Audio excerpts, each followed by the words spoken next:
আজানের মধ্যে যতগুলা আমল আল্লাহ তাবারাক তাআলা আল্লাহ রাসূল দিয়েছেন, এই আজানের দ্বারা আপনার আমার জান্নাত হয়ে যাবে। সুবহানাল্লাহ। আজানের মধ্যে মাগফিরাত আছে, আজানের মধ্যে জান্নাত আছে, আজানের মধ্যে দোয়া কবুল হওয়া আছে, আজানের মধ্যে আল্লাহ রাসূলের শিফায়াত আছে। হাদিসের মধ্যে আছে, মুসলিম শরীফের 735 নম্বর হাদিসে ওমর ফারুক রাদিয়াল্লাহু তাআলা আনহু বর্ণিত, তিনি বলেন আল্লাহ রাসূল সাল্লাল্লাহু তাআলা আলাইহি ওয়াসাল্লাম বলেছেন,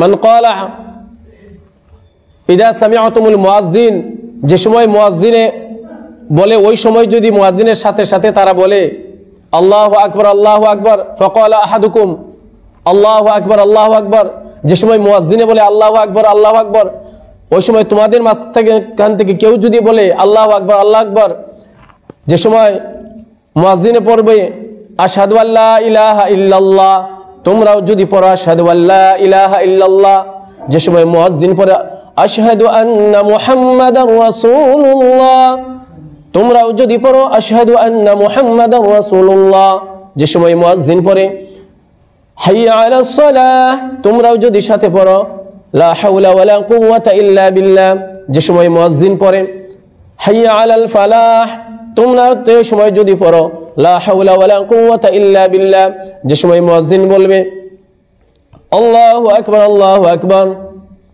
তোমরাও পড়ো আল্লাহু আকবার আল্লাহু আকবার, যে সময় মুয়াজ্জিন বলে লা ইলাহা ইল্লাল্লাহ, তোমরাও যদি বলো লা ইলাহা ইল্লাল্লাহ দাখালাল জান্নাহ, সাথে সাথে আল্লাহ তাআলা তোমাদেরকে জান্নাত দিয়ে দিবেন। সুবহানাল্লাহ। মুয়াজ্জিন যা বলল আপনি তাই বললেন, আপনার বলাও শেষ, উত্তর দেওয়া শেষ, আপনার জান্নাত। আল্লাহ রাসূল সাল্লাল্লাহু আলাইহি ওয়াসাল্লাম বলেছেন, মুসলিম শরীফের হাদিস, হযরত সাদ বিন আবি ওয়াক্কাস রাদিয়াল্লাহু তাআলা আনহু বর্ণিত, তিনি বলেন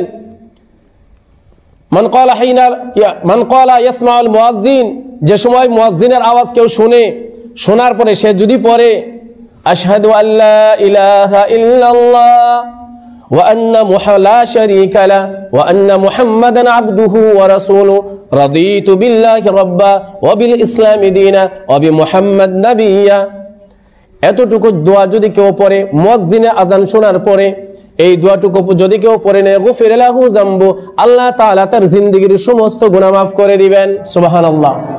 সমস্ত জিন্দেগীর গুনাহ তার মাফ করে দেন। ছোট্ট দোয়া, একবারে ছোট্ট দোয়া। আযান শোনা শেষ, আযান শেষ হয়ে গেল, কি দোয়া? আশহাদু আল্লা ইলাহা ইল্লাল্লাহ ওয়াহদাহু লা শারীকা লা ওয়া আন্না মুহাম্মাদান আবদুহু ওয়া রাসূলুহু রাদিতু বিল্লাহি রাব্বা ওয়া বিল ইসলামি দীনা ওয়া বি মুহাম্মাদ নাবিয়্যা, এতটুক বলা শেষ, দাখালাল জান্নাহ, আল্লাহ তাআলা আপনার জান্নাতের ফয়সালা করে দিবেন। সুবহানাল্লাহ। এই যে আমাদের তো প্রত্যেকদিন আযান হইতেছে, আমরা শুনতেছি, দোকানের মধ্যে ব্যস্ত, আলোচনায় ব্যস্ত, কিন্তু আযানের গুরুত্ব আমাদের নাই। আযানের কিন্তু গুরুত্ব আমাদের নাই। এই আযানের মধ্যে শিফায়াত আছে। বুখারী শরীফের 614 নম্বর হাদিসে, যেটা আমাদের মাদ্রাসা তালিব ইলম প্রত্যেক মাগরিবের পরে যে পড়ে, عن جابر بن عبد الله رضي الله تعالى عنه قال قال رسول الله صلى الله عليه وسلم من قال حين المؤذن اللهم رب هذه الدعوة التامة والصلاة القائمة آت محمدا الوسيلة والفضيلة وابعثه مقاما محمودا الذي وعدته حلت له شفاعتي يوم القيامة। জাবির ইবনে আব্দুল্লাহ রাদিয়াল্লাহু তাআলা আনহু বলেন, আল্লাহ রাসূল সাল্লাল্লাহু আলাইহি ওয়াসাল্লাম বলেছেন, কোন মুয়াজ্জিন যে সময় আযান দেয়, এই আযান শুনে কোন একজন ব্যক্তি যদি পড়ে, এই দোয়াটা যদি পড়ে নেয়, আল্লাহুম্মা রাব্বা হাযিহিদ দাওয়াতিত তাম্মা ওয়াস সালাতিল কাইমা আতি মুহাম্মাদানিল ওয়াসিলাতা ওয়াল ফাদিলা ওয়া বা'সহু মাকামান মাহমুদানিল্লাযী ওয়া'আদতা হাল্লাত লাহু শাফাআতি ইয়াউমাল কিয়ামা। আল্লাহর পয়গম্বর বললেন, যে কেউ যদি এই দোয়াটা আযানের পরে পড়ে নেয়, আমি নবীর উপরে তার শাফায়াত আমার জন্য ওয়াজিব হয়ে যায়। সুবহানাল্লাহ। এই দোয়াটা পড়লেন, আল্লাহর নবী বলতেছে যে আমার জন্য ওয়াজিব, তার জন্য কিয়ামতের দিন শাফায়াত করা। এই দোয়াটা যে কেউ যদি আযানের পরে পড়ে। আবু দাউদ শরীফের 225 নম্বর হাদিসের মধ্যে আল্লাহ রাসূল সাল্লাল্লাহু আলাইহি ওয়াসাল্লাম বলেছেন, 525 নম্বর হাদিসের মধ্যে আল্লাহ রাসূল সাল্লাল্লাহু আলাইহি ওয়াসাল্লাম বলেছেন, লা ইউরাদ্দু দুআ বাইনাল আযানি ওয়াল ইকামা, আজান ও ইকামতের মাঝখানের জায়গাটুকু যে সময় থাকে, এই সময়ের মধ্যে যে কোনো দোয়া করলে আল্লাহ তাবারক তাআলা কবুল করে। সুবহানাল্লাহ, আল্লাহ কবুল করে। হযরত আল্লামা জালালউদ্দিন সুয়ুতী রাহমাতুল্লাহ আলাইহি ওনার তাফসীরের কিতাবে আনিয়েছেন আল জামিউস সাগীর মিন আহাদিসিল বাশীর ওয়ান নাযীর কিতাবের মধ্যে আনছেন, যে সময় আজান হয়, যে সময় আজান ফুতিহাত লাহু আবওয়াবুস সামা ওয়াস্তাজিবুদ দুআ, তখন আল্লাহ তাআলা 7 আসমানের দরওয়াজা খুলে দেয়। সুবহানাল্লাহ। আর যেই দোয়া মানুষে করে সাথে সাথে আল্লাহ তাবারক তাআলা তাদের দোয়া কবুল করে। সুবহানাল্লাহ।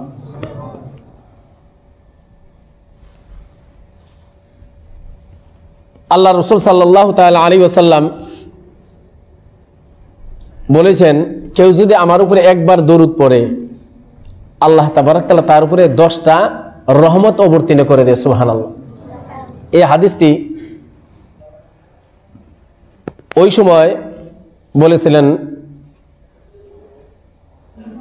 যে সময় আল্লাহ রাসূল সাল্লাল্লাহু আলাইহি ওয়াসাল্লাম মসজিদে নববীর মধ্যে আছেন, থাকার পরে হযরত জিবরাইল আলাইহিস সালাম আসছেন। আসার পরে আল্লাহ রাসূল সাল্লাল্লাহু আলাইহি ওয়াসাল্লামকে বলেছেন, আল্লাহ তাআলা বলে দিলেন যে আপনার কোনো উম্মত যদি একবার আপনার উপরে দরুদ পড়ে, তাহলে আল্লাহ তাআলা সেই আপনার উম্মতের উপরে 10 বার রহমত কি করে অবতীর্ণ করে। সুবহানাল্লাহ। আল্লাহ রাসূল সাল্লাল্লাহু আলাইহি ওয়াসাল্লাম বলেছেন,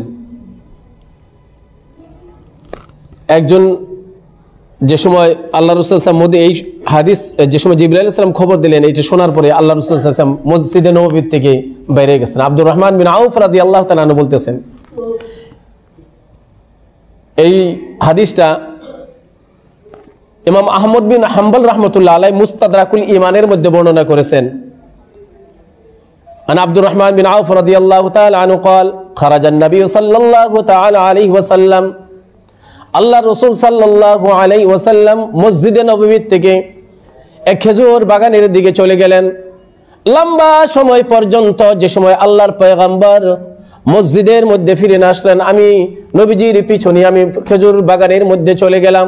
গিয়ে দেখি আল্লাহর পয়গম্বর সিজদারত অবস্থায় রয়েছে, লম্বা সিজদা করতেছে, ঘন্টার পর ঘন্টা, সময়ের পর সময় যেতে কিন্তু সিজদার থেকে মাথা উঠায় না। আব্দুর রহমান বিন আউফ রাদিয়াল্লাহু তাআলা আনহু বলতেছেন যে মাথা উঠায় না। আমি গেলাম, যাওয়ার পরে যে সময় আমি ভাবলাম যে আল্লাহ রাসূল সাল্লাল্লাহু আলাইহি ওয়াসাল্লামকে বোধহয় এই সিজদারত অবস্থায় আল্লাহ তাআলা দুনিয়া থেকে নিয়ে গেছে, আল্লাহর নবী বোধহয় দুনিয়ায় নাই। যে সময় নিকটে পৌঁছিলাম, আল্লাহ রাসূল সাল্লাল্লাহু আলাইহি ওয়াসাল্লাম জিজ্ঞাসা করলেন, মান হাজা, কে রে আমার পিছনে? আব্দুর রহমান বিন আউফ বললেন, আনা আব্দুর রহমান ইয়া রাসূলুল্লাহ, আব্দুর রহমান ইয়া রাসূলুল্লাহ। তখন বললেন, তুমি এই জায়গায় কেন? আব্দুর রহমান বিন আউফ বললেন, ইয়া রাসূলুল্লাহ, আপনি এত লম্বা সিজদা করছেন, ঘন্টার পর ঘন্টা পার হয়ে যাইতেছে, আমি তো ভয় পাইতেছি। আমি ভয় পাইতেছি যে আপনি কি এই জায়গায় শেষ হয়ে গেছেন, আল্লাহ তাআলা কি আপনাকে দুনিয়ার মধ্যে থেকে নিয়ে গেল নাকি, আপনি উঠতেই আছেন না, আমি ভয় পাইতেছি। আল্লাহ রাসূল সাল্লাল্লাহু আলাইহি ওয়াসাল্লাম আব্দুর রহমানকে বললেন যে আব্দুর রহমান, আমি মসজিদে নববী বসা থাকা অবস্থায় একটু আগে জিবরাইল আলাইহিস সালাতু ওয়াস সালাম, জিবরাইল আলাইহিস সালাম আমার নিকটে এসে অবাশশারানি, আমাকে বশারত দিল, ইয়া রাসূলুল্লাহ, মান সাল্লা সালাতান ওয়াহিদা, যে ব্যক্তি আপনার উপরে একবার দরুদ পড়ে, সাল্লাল্লাহু বিহা আলাইহি আশারা, আল্লাহ তাআলা তার উপরে 10 বার রহমত নাজিল করে। আচ্ছা, এই কথাটা তোমরা শুনছো, তোমরা কত খুশি হয়েছো? আব্দুর রহমান বিন আউফকে আল্লাহ রাসূল সাল্লাল্লাহু আলাইহি ওয়াসাল্লাম জিজ্ঞাসা করেছেন, কত খুশি হয়েছো? বলে খুব খুশি হয়েছে। বলে এত খুশি না যত খুশি আমি হয়েছি। এই কথাটা তো আমরা সবাই জানি যে আল্লাহ রাসূল সাল্লাল্লাহু আলাইহি ওয়াসাল্লামের উপরে একবার দরুদ পাঠ করলে আল্লাহ তাআলা ওই বান্দার উপরে 10 বার দরুদ পাঠ করে। আচ্ছা, এটা তো আমরা শুনি, এটা এভেলেবল হয়েছে, শুনলে আমাদের মজা লাগে না। এটা কিন্তু ব্যাপারটা তো সহজ না, কথাটা কিন্তু একটু ছোট না, কিন্তু আমাদের এহসাস হয় না, এটা শুনেই থাকি। আল্লাহ রাসূল সাল্লাল্লাহু আলাইহি ওয়াসাল্লাম বললেন, আব্দুর রহমান, দেখো আমার উম্মতেরা আমি নবীর উপরে দরুদ পড়ে, আর এই জন্যে আমার রব সে বান্দার উপরে 10 বার রহমত পড়ে। আমি এত খুশি হয়েছি, এত খুশি হয়েছি, মসজিদে নববীর মধ্যে যদি আমি সিজদা করি তাহলে তোমরা আমাকে ডিস্টার্ব করবা, যার জন্য আল্লাহকে খুশি করার জন্য আমি খেজুর বাগানের মধ্যে আসছি, যাতে মন খুলে আল্লাহর শুকর আদায় করতে পারি। আল্লাহর শুকর আদায় করার জন্য এই জায়গায় আমি চলে আসছি, আর লম্বা সিজদা আমি আল্লাহর জন্য করছি। আমি এত খুশি হয়েছি, সুবহানাল্লাহ। আজানের মধ্যে কি নাই? আল্লাহ তাআলা আজানের মধ্যে সবকিছু রেখেছেন। একজন সাহাবা আসছেন দেহাতি, আয়েশা বলতেছেন আন্না রাজুলান ক্বালা ইয়া রাসূলুল্লাহ ইন্নাল মুআজ্জিন ইয়াফযিলুনানা। একজন দেহাতি আসছেন, আয়েশা বলতেছেন ইয়া রাসূলুল্লাহ, সমস্ত মুয়াজ্জিনরা আমাদের থেকে উচ্চ পর্যায়ে চলে যাইতেছে, অতিক্রম করে যাইতেছে তার আমলের মধ্যে, তারা আজান দেয়, তাদের বিষয় তো আপনি বলেছেন তাদের গর্দন সব থেকে কিয়ামতের দিন লম্বা হবে, তাদের ফজিলত বহুত বেশি, কিন্তু আমরা তো আজান দিতে পারি না, আজান তো সবাই দেয় না, সবারই চান্স নাই, তাইলে কি উপায়? আল্লাহ রাসূল সাল্লাল্লাহু আলাইহি ওয়াসাল্লাম বললেন কুল কামা ইয়াকুলুন, তুমি ওই কথাগুলাই বলো যে কথাগুলা মুয়াজ্জিন বলে, অর্থাৎ মুয়াজ্জিন যে আজান দেয় মুয়াজ্জিনের সাথে সাথে ওই কথাগুলা তুমি বলো। ফাইদিন তাহাইতা, যে সময় মুয়াজ্জিনের আজান শেষ হয়ে যায়, সাল, তুমি চাও আল্লাহর কাছে, তুতাহু, সাথে সাথে আল্লাহ তাআলা তোমার দোয়া কবুল করে ফেলে নেবে। সুবহানাল্লাহ। কোনো কথা নাই, তুমি মুয়াজ্জিনের সাথে সাথে তুমি পড়ো, তারপরে যে সময় আজান শেষ হয়ে যায়, তোমার জবাব শেষ হয়ে যায়, তখন তুমি আল্লাহর কাছে দোয়া চাও, আল্লাহর কাছে চাও, আল্লাহ তাআলা তোমার দোয়া কবুল করবে। এরকম না তোমার দোয়া কবুল করবে না। তুমি পেরেশানিতে আছো, তুমি আল্লাহর কাছে দোয়া চাও, তুমি ঋণে আছো, আল্লাহর কাছে দোয়া চাও, তুমি বেমার আছো, তুমি আল্লাহর কাছে দোয়া চাও, তুমি সফরে আছো, তুমি আল্লাহর কাছে দোয়া চাও, তুমি মুসিবতে আছো, তুমি আল্লাহর কাছে দোয়া চাও, আল্লাহ তাআলা কি করবেন? দোয়া কবুল করবেন। এই যে আজানের মধ্যে তাহলে শিফায়াত আছে, আল্লাহর রহমত আছে, তারপরে মাগফিরাত রয়েছে, আল্লাহ তাবারক তাআলা দোয়া কবুলও করবেন। এই আজানের শব্দ যদি আমরা শুনি, এর জবাব যদি আমরা দেই, দেওয়ার পরে যদি আল্লাহর কাছে আমরা দোয়া চাই, আল্লাহ তাআলা কবুল করবে। কিন্তু আমরা আজানের গুরুত্ব আছে কি গো? আছে কি গো? নাই। আমাদের বয়স হয়েছে কত, মনে হয় জীবনের মধ্যে কোনোদিন বোধহয় আজানের জবাব আমরা দিয়ে দেখিনি। আজানের জবাব তো দূরের কথা, আজান যে আমাদের কানে আসে, মনে হয় না যে পরিপূর্ণ আজান সুন্দরভাবে একটা কথা না বইলা যে আল্লাহর মুয়াজ্জিন আজান দিতেছে, ডাকতেছে, কত সুন্দর সুন্দর কথা কইতেছে, আমি একটু শুনি, একটু ভাবো, আমাদের এহসাস হয় নাই, আমরা জানি না। আজান এর মধ্যে কত বড় নিয়ামত আল্লাহ তাবারক তাআলা আল্লাহ রাসূল সাল্লাল্লাহু আলাইহি ওয়াসাল্লাম দিয়েছেন, দেখেনছে এক একটা হাদিস। তাহলে এই আজান যদি শুনি, শোনার পরে, এই আজান শোনার পরে যদি আমরা মসজিদের মধ্যে আসি, আজান শোনার পরে যদি এই আজানের জবাব দিলে মসজিদের মধ্যে আসি, ইকামতের আগে যদি আমরা তাহিয়াতুল ওযু হই বা সুন্নত নামাজ হই, যদি পড়ে আল্লাহর কাছে চাই, আল্লাহ দোয়া কবুল করবে না গো? আল্লাহর পয়গম্বর বলেছেন নিশ্চিতভাবে তাদের দোয়া আল্লাহ তাবারক তাআলা কবুল করবে, সাথে সাথেই তাদের দোয়া কবুল করবে, তারা যা চাবে তাই আল্লাহ তাবারক তাআলা দিবে। তো তা ভাই মহতরম দোস্ত বুজুর্গ, এই জন্যে আমাদের যে সময় আজান হয়, মুয়াজ্জিনের যে সময় নিদা দেয়, আজান দেয়, কোরআনের মধ্যে সূরা জুমায় দেখেন, জুমার বিষয়ে আল্লাহ তাবারক তাআলা কি বলেছেন? আল্লাহ বলেন ইয়া আইয়ুহাল্লাযীনা আমানু, আমার ঈমানদার বান্দারা, ইযা নুদিয়া লিস-সালাহ, যে সময় জুমার জন্য আজান দেওয়া হয়, নিদা দেওয়া হয়, ফাসআউ ইলা যিকরিল্লাহ, তোমরা দৌড়ে আসো এই আজান যে দিতেছে এইদিকে, মসজিদের দিকে, আল্লাহর জিকিরের জন্য। ফাসআউ ইলা যিকরিল্লাহ ওয়া যারুল বাই', বেচা কিনা তোমরা ছেড়ে দাও, বেচা কিনা বন্ধ করে দাও।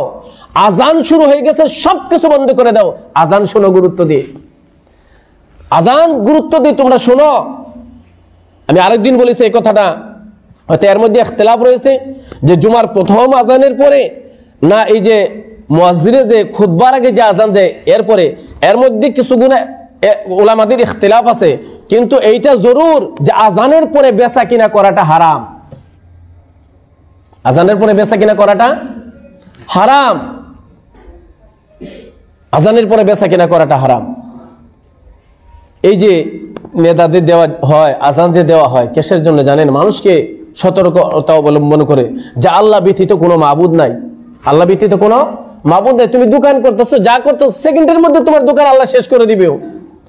24 ঘন্টা তোমাকে সময় দিয়েছে, তার মধ্যে কিছু সময় দাও। আজকে দেখেন আমেরিকা সারা পৃথিবীর বস তারা দাবি করে, কোনো কিছু কাজে খাটতেছে কেউ, আগুন জ্বলতে আছে, আবার কালকে নিউজে দেখতেছি খালি বরফের বৃষ্টি।